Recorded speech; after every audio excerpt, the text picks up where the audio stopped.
Welcome to Eye on Corruption, and I am Robert T. Scott, and today's topic is the New York City smoking ban.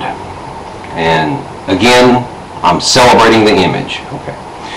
Do smokers pay taxes? After reading an article on the subject, the writer asked, what's the real reason the mayor wanted to ban smoking in public places? Well, I get to talk about the image again, ladies and gentlemen. Dun, dun, dun, dun, dun, dun, dun, dun, dun, dun, dun, dun, dun, dun. Excuse me. Anyway, I want to make a point to both the church and the state. Do you think you're making brownie points with God or something? Do you think God cares about your illusion of righteousness? Especially since the legal system does no good works. You only do good works that makes your image look good. Dun, dun, dun, dun, dun, dun, dun. Is it the government's job to take away the sin of the world? If you study your history, the history books called taxes on alcohol and cigarettes sin taxes. If you was legitimately concerned about how bad cigarette smoking or drinking is, for that matter, you wouldn't be taxing it. People that drink and smoke are being taxed double. And speaking of double, that's double-minded, or as the Buddhists would put it, dualistic thinking. We don't want smoking in public places because of the bad image, but we will sure take the tax revenue from it. Since taxes on cigarettes and alcohol are sin taxes, maybe it's the church that should be taxing alcohol and cigarettes.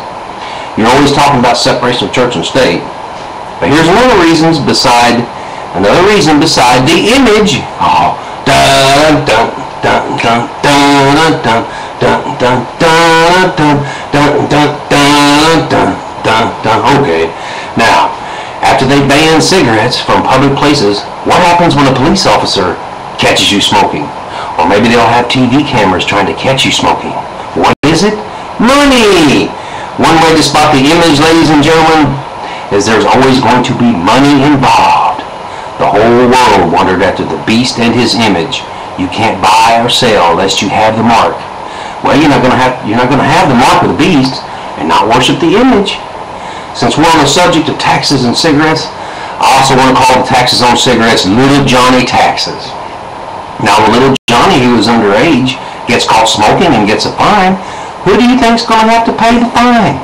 His parents, of course. And what if his parents are poor? I mean, the rich don't have to worry about the taxes on their cigarettes and booze. When I was a teenager, my mother bought me cigarettes. So I'm telling you hypocrites in Congress, it's the parents who have the right to say whether a minor smokes or not. So you legal Pharisees need to put that in your pipe and smoke it.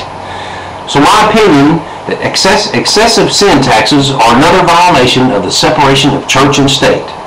I guess if you're poor, the government thinks you should be a Christian and shouldn't be drinking and smoking. And since the church and state are run by the image, we don't want to upset that image, do we? I always love the chance to talk about the image. Dun, dun, dun, dun, dun, dun. Signing off, Robert T. Scott. Thank you very much. Dun, dun, dun, dun, dun.